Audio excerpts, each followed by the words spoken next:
Thank you very much. All right. So, should be some slides. Hopefully that will make its way up there. There we go. Cool. Sorry, just so you know, when you click towards the timer Click towards the timer screen. yeah, Perfect. actually picks up. All right. Awesome. So, 17 years ago, Bitcoin came into the world.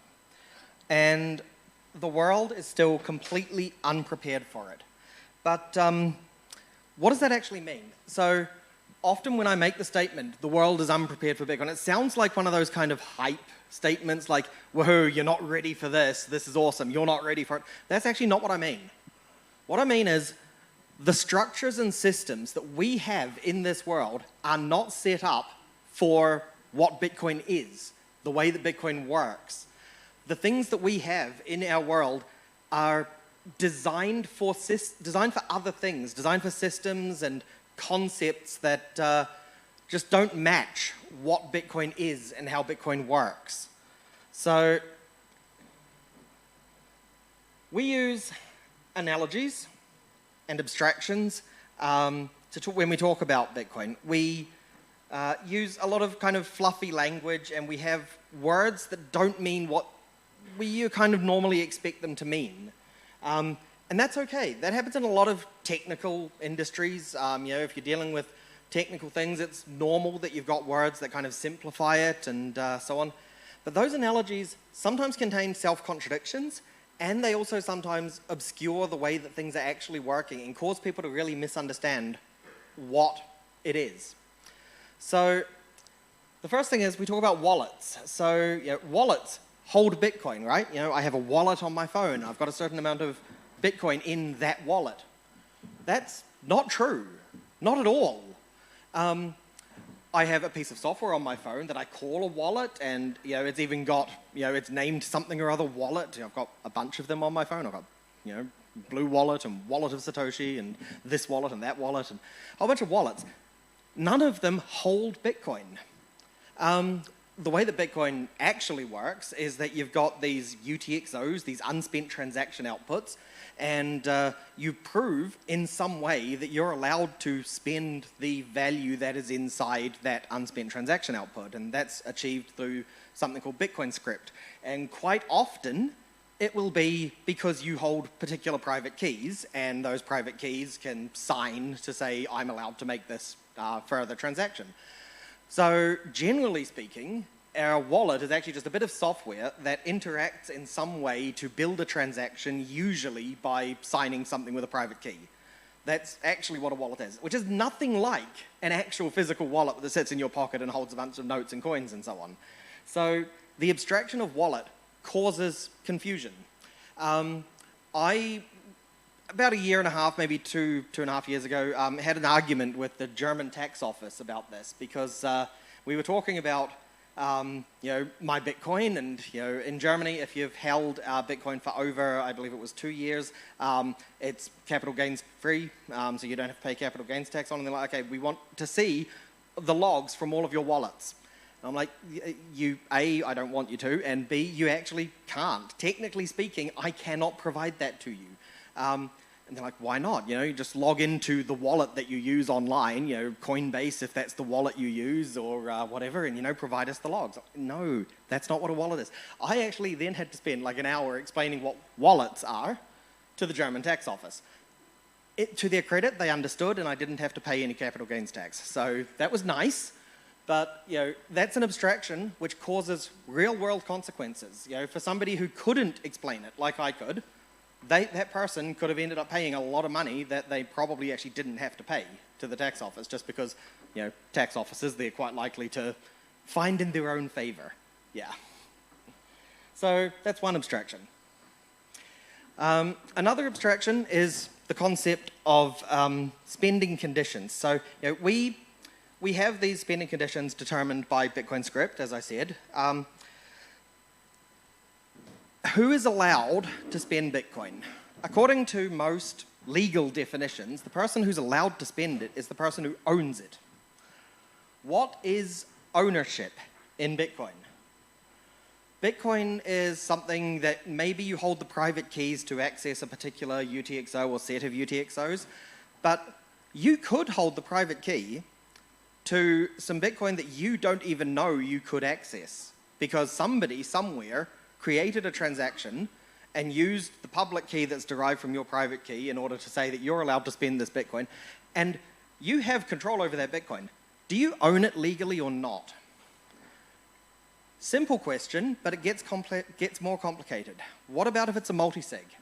What about if multiple people hold keys and both I need to sign and somebody else needs to sign to access that Bitcoin? Who owns that Bitcoin from a legal perspective? I'm not saying who has control over it because, no, that's fine. But the law doesn't describe those kinds of scenarios. What about worse? What about spending conditions where there aren't any private keys involved? There's this cool transaction which was basically a hashing puzzle. If you can solve the puzzle, you can access the UTXO. All of these things can be defined by script, and it gets really complicated. So the law, definitions for ownership and so on, are not prepared for Bitcoin. It simply doesn't make sense. They don't understand what Bitcoin is, and it's going to cause problems for people. So we talk about Bitcoin's immutability, but we also talk about consensus on the rules. We say Bitcoin can't be changed. You know, you can't change the rules of Bitcoin. But that's also actually not true. You can change the rules of Bitcoin on your own node. Bitcoin's rules are consensus-based. Everybody who runs a node gets to decide their own rules, and the collective agreement of those rules is what determines the rules of Bitcoin. But there is no centralized authority. There is nobody who says, these are Bitcoin's rules, which again doesn't match the way that our existing structures expect things to behave. They expect there to be somebody who said, these are the rules, these are the ones you're following. What if we all suddenly decide that Bitcoin is going to behave differently? We add a new opcode, for example. You know, we finally implement something like OPCAT or one of the others, allowing for covenants or that sort of thing. We've changed the rules of Bitcoin, and we did it by consensus because we all agreed that's what we wanted to do, so we do it. That is, again, not how the law expects things to work. We changed the rules of the system without anybody pushing it down from above, without any government saying this is the new law, this is the new rule. It's just something we all decided to do, and it happened. So, again, the world is unprepared. We talk about Bitcoin being completely individualistic, but also that you have to follow the consensus. So again, that's to do with your own node. I run my node, I have my rules, but money is a form of communication. If nobody agrees with your rules, you're no longer part of the network. I could change my node to say, yeah, all of those unspent Bitcoin, they're mine now. I could change the rules on my node, which would allow me to spend all of Satoshi's coins. But would your node accept that when I try to send you a transaction? Of course not. That would be ridiculous. Oh, I'm assuming none of you agree to that. Yeah, if you do, let me know. Maybe I can be very rich. But no, probably not. You're not going to agree to that. So what is true for me is not necessarily what is true for you. Truth becomes more subjective rather than objective in terms of Bitcoin. But in terms of the big picture view, in terms of the global world, we have this objective picture. So it's essentially a emergent property. The truth becomes an emergent property of the individual selections and the individual's choices for their rules.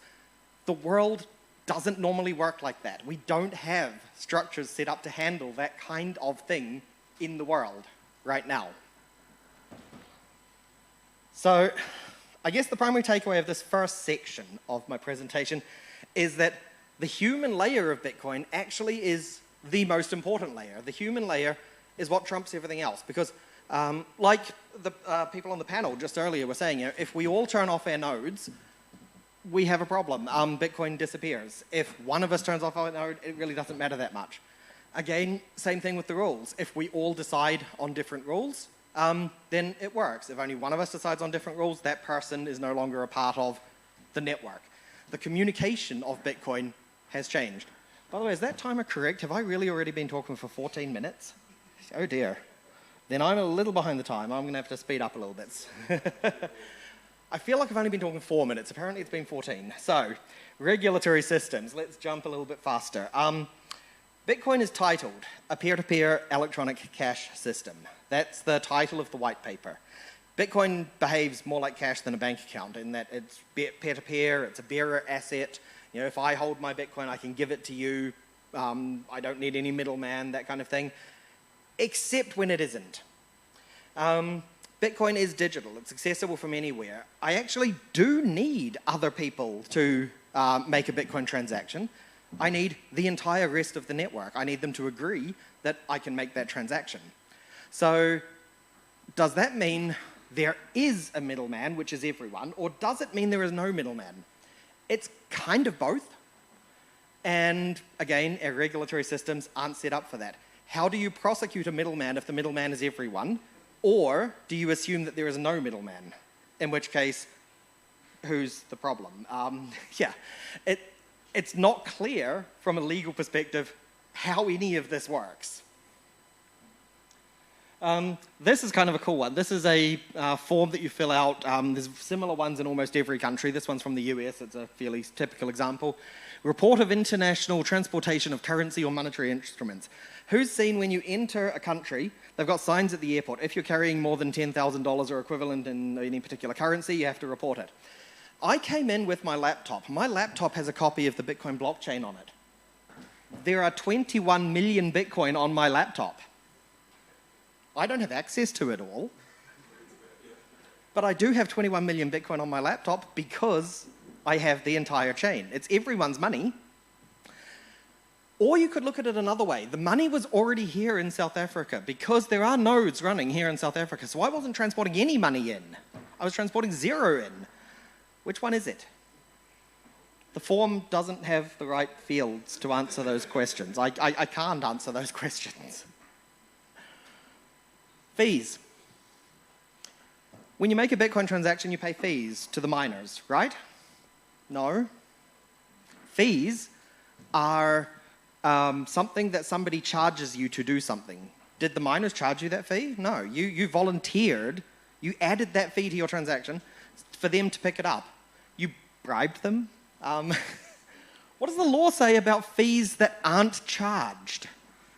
Nothing. The law doesn't describe fees that you voluntarily give in order for something to happen. The law describes fees that are charged by people in order to do things. So Bitcoin fees don't fit into any legal or financial frameworks that exist in pretty much anywhere in the world. I'll skip over a couple because we're running out of time. So section 3. I'll give you 5 more minutes. Thank you. 5 more minutes. Section 3, technology. So Noah's Ark.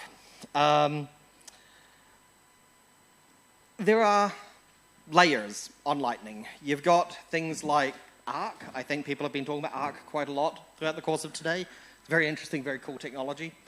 You have technologies like Lightning. So this is Lightning and the Ark, in case you didn't get the analogy. Those layers on Bitcoin behave in ways that, again, don't match anything else. What does it mean if I say I have 10,000 sats? It generally means I'm able to spend 10,000 sats where I want to. But does it mean I have a UTXO which contains 10,000 sats? Or a UTXO which contains something over 10,000 sats? Or does it mean maybe I have an eCash token which I can melt on a mint which says I will get 10,000 sats for it? Or maybe I have an open channel somewhere which 10,000 sats have been moved over to my side of the channel, but I never actually had a UTXO that had that much because somebody else opened it to me and then sent me those 10,000 sats. So I could send it out on that channel, but I never had it in a UTXO. Same kind of concept with Ark. If I don't hold the money originally and I never had that UTXO, what does that mean from a legal and regulatory perspective? What does it mean from the way that we describe the world in terms of having that money? Do I have the money? Do I not have the money? It's one of those confusing kinds of things. And then beyond simply having it, who owns it? Ownership, like I said before, is a different thing to having control over it. And those are not easily answered questions. Forks. What about when Bitcoin forks? So, I discovered Bitcoin back in 2010, which means I was definitely around for more than one fork. The biggest, most well-known, well-publicized one was the Bcash fork, the Bitcoin Cash fork, where a bunch of big blockers didn't understand Bitcoin and decided they'd create their own shitcoin. If there's any of you in the crowd, I'm sorry to insult you like that, but you are a shitcoiner.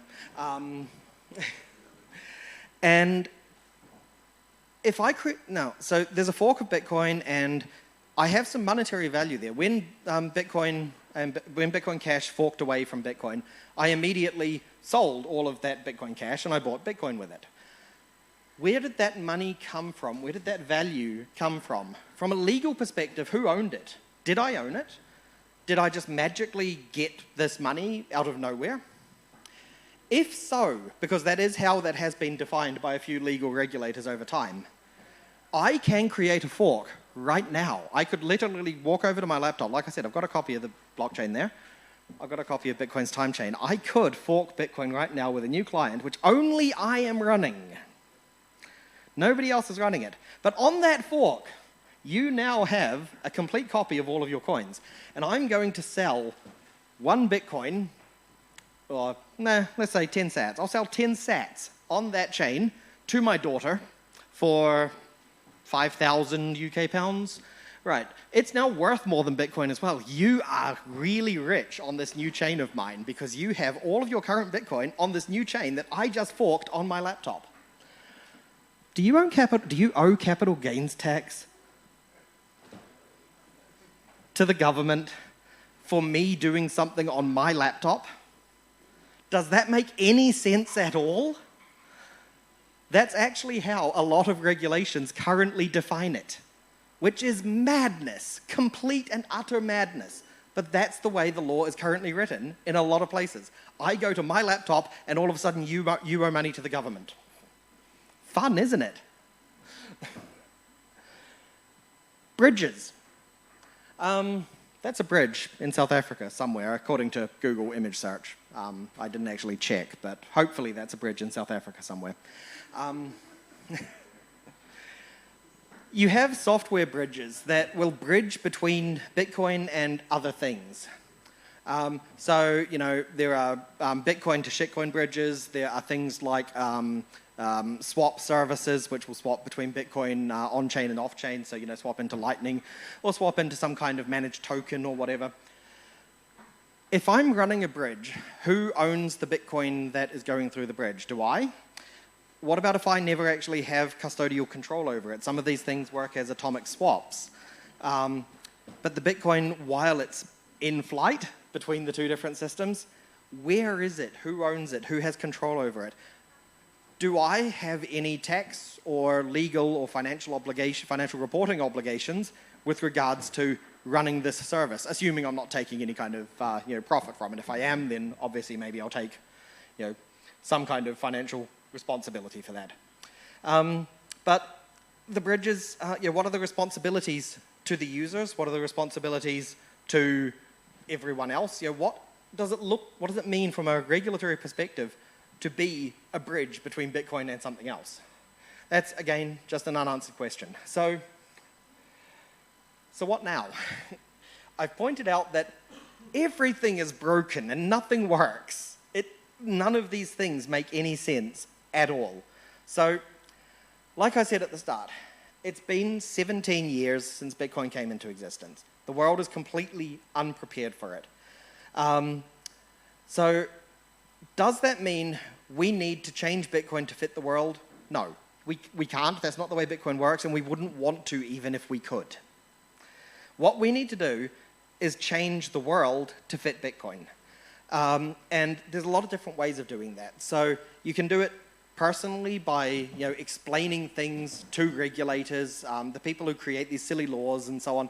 You need to talk to them. You need to, like I did with my tax office, you need to have that conversation with them despite the fact that it's painful and it's annoying and you think, what kind of idiots are you when you think a wallet is Coinbase? You know, despite all of that, you need to be able to have these conversations and make the world fit Bitcoin. Build things that start to make sense. Help the regulators understand how Bitcoin works so that we can actually have some proper frameworks and structures around it. Or, perhaps easier, just build alternative systems and forget the systems that exist. Opt out. Get out of the world if it's going to be too much hassle. Build something better and leave them behind. That's it. Thank you very much.